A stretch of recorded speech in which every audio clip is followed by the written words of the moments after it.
Hello mga ka-KJ!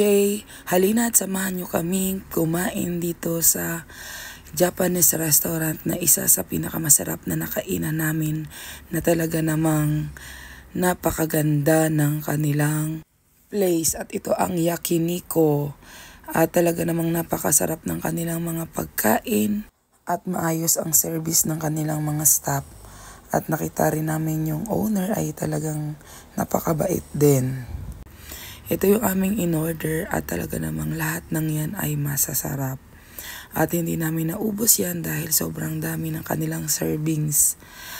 At eto na nga, habang kumakain kami dyan, ay ako naman ay nag-video para maroon naman kaming mukbang serye.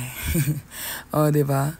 At talaga namang ako dyan ay todong practice gumamit ng 2 stick. Ang chopstick, kunyari, magaling na akong gumamit dyan.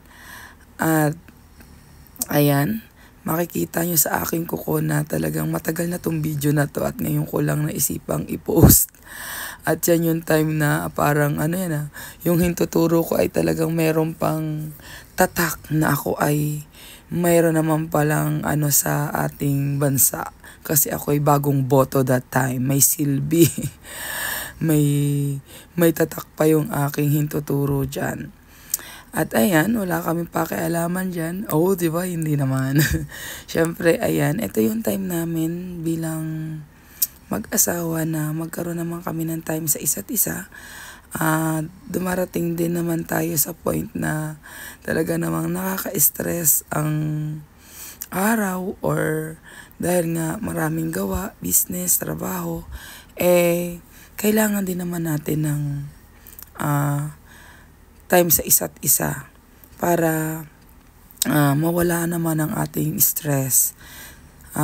Sabi nga, stress is mother of sickness, kaya dapat yan ang iwasan natin para wala tayong pagmulan ng mga sakit-sakit.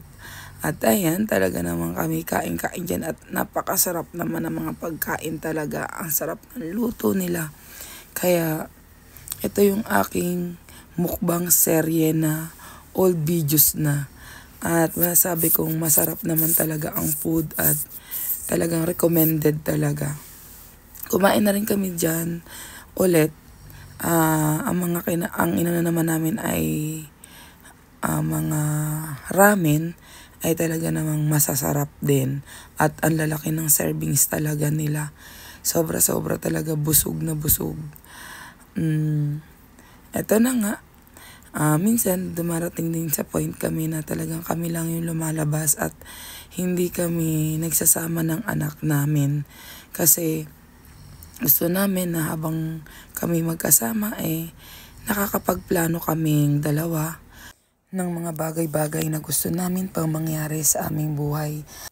At hindi mawawala yung suportahan sa isa't isa para mas mag-grow kayo bilang mag-asawa at mas makamit pa yung mga mitiin natin sa buhay.